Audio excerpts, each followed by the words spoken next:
Tell me a story from work, Auntie. My 12-year-old niece had been fascinated by stories from the ER and the helicopter as long as I could remember. Her younger sister, on the other hand, wanted no part of it. She covered her ears and sprinted out of the room.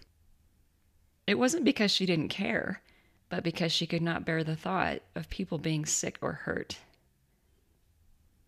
Well, I don't have any stories that would be appropriate for you today. Then tell me something inappropriate. I laughed.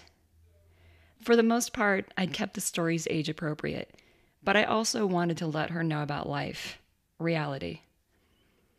We all know how gut-wrenching some of these stories can be, but sharing these stories was never about scaring her. It was about preparing her.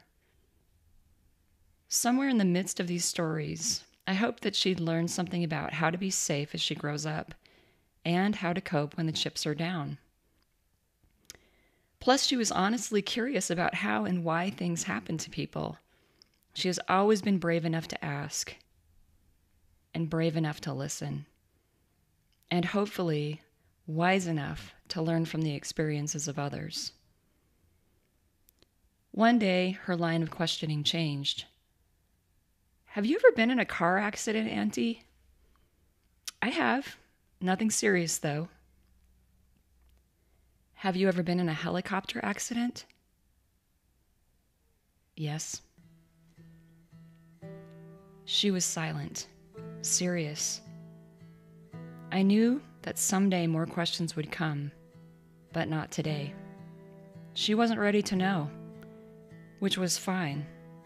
Her life didn't depend on knowing. But I thought of all the others who did not want to hear it, and why they didn't want to hear it. Those stories scare people. They make us look bad. That is what is scaring people? The stories? Here's what scares me. Since the beginning of our industry, 40 years ago, there have been 374 air medical crew members killed in the line of duty, hundreds of survivors, and thousands with experiences we could all learn from. Where are the stories? Where is the data? Where are the lessons?